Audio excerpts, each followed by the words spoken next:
রব্বুল আলামিন বলেন, কুল্লু নাফসিন বিমা কাসাবাত রহিনা, প্রত্যেকটা ব্যক্তি তার নিষ্কৃত কর্মের জন্য দায়ী।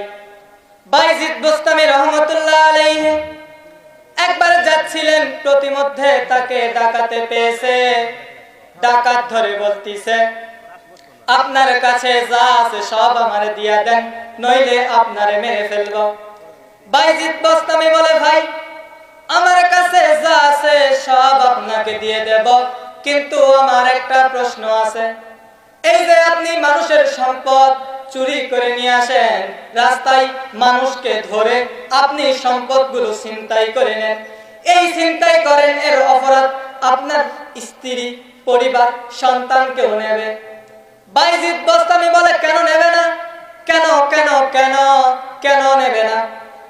সঙ্গে সঙ্গে বাইজিদ বুস্তামি বলে, ভাই আপনি আমাকে লতা পাতা দিয়ে আরো শক্ত করে বাঁধেন, আমাকে আরো শক্ত করে বাঁধেন। বাঁধার পরে বাড়ি গিয়ে একটু জিজ্ঞাসা করে আসেন ওরা নেবে কিনা। ডাকাত তারে আরো শক্ত করে বাঁধলেন, বাড়িতে চলে গেলেন, গিয়ে বললেন, স্ত্রী এই যে আমি মানুষের সম্পদ চুরি করি, ছিনতাই করি, এই ছিনতাইয়ের অপরাধ, এই যে ছিনতাই করি এর পাপ তোমরা নেবে কিনা। স্ত্রী বলে, স্বামী বিয়ে করার পর যতগুলো দায়িত্ব আমার ছিল সব দায়িত্ব আপনার। আপনি আমাকে বিবাহ করার পর যত দায়িত্ব আমার আছে, ভরণ পোষণ থেকে শুরু করে সব আপনার। আপনি কোথা থেকে খাবার নিয়ে আসবেন ওইটা আমি জানি না, আমি আপনার অপরাধের ভাগ নিতে পারবো না।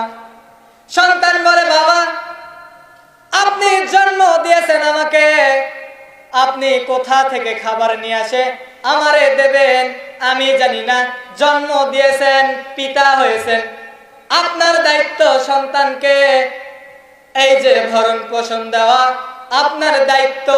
আপনি চুরি করবেন, ডাকাতি করবেন, না ছিনতাই করবেন, না কি করবেন সেইটা আপনার ব্যাপার। আপনি কোথা থেকে খাবার নিয়ে আসবেন ওইটা আপনার ব্যাপার, আমি জানি না, আমি ওই ছিনতাইয়ের অপরাধ নিতে পারবো না। সঙ্গে সঙ্গে ডাকাত চলে গেলেন বাইজিদ বুস্তামির কাছে, যেখানে বেঁধে রাখছে ওই জায়গায় যাওয়ার পরে বললেন, হুজুর আপনি আমাকে আলোর পথ দেখান। কুল্লু নাফসিন বিমা কাসাবাত রহিনা, কেউ কিন্তু কারো না, প্রত্যেকটা ব্যক্তি তার নিজের কৃতকর্মের জন্যই দায়ী থাকবে। হুজুর আমার স্ত্রী, পরিবার, সন্তান কেউ আমার এই অপরাধের ভাগ নেবে না, কেউ নেবে না। আপনি এখন আমাকে আলোর পথ দেখান। আপনি চিন্তা করেন যে আপনি অন্যায় কাজ করতেছেন, জুলুম করতেছেন, মানুষকে মিথ্যা বলতেছেন, বনের জমি মারে খাচ্ছেন, সব আপনি করতেছেন আপনার স্ত্রী, পরিবার আর সন্তানের জন্য।